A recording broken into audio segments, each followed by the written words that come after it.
যবে থেকে ব্রহ্মচর্যের ভিডিও আমি আপলোড করেছি বাস একটাই মেসেজ, দাদা আমিও পালন করতে চাই, কিভাবে করব প্লিজ বল। তো ভাই, ব্রহ্মচর্য পালন করার জন্য কিন্তু জীবনে অনেক ত্যাগ করতে হবে, স্যাক্রিফাইস, তাছাড়া কিন্তু এসব পালন করা যায় না।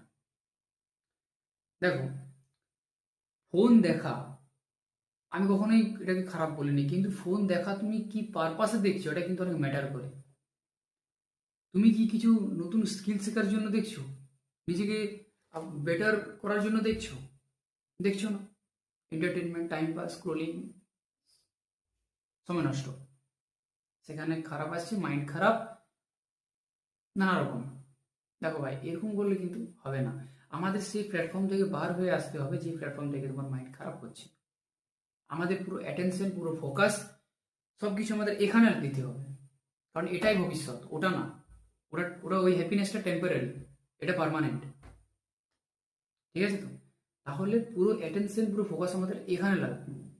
আর সেসব জায়গা থেকে আমাদের বেরিয়ে আসতে হবে। হ্যাঁ, প্রথম প্রথম অনেক কষ্ট হবে, যুদ্ধ, আমি বলেছি তো এটা একটি যুদ্ধ। এই জেনারেশনে ব্রহ্মচর্য পালন করা মানে যুদ্ধ। আর সেই যুদ্ধে তোমায় জিততে হবে, জিততে হবে ভাই তোমায়। তাছাড়া জীবনে সাকসেস কিন্তু পাওয়া যাবে না।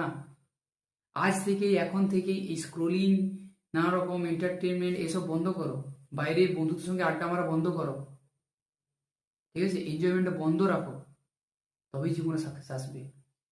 তারা এনজয়মেন্ট করছে, তুমি সেখানে মেহনত করো, সাকসেস তখনই পাবে। ঠিক আছে, মাথায় কিন্তু এটা গুঁজে নাও। ওকে, স্টে হার্ড। জয় হিন্দ।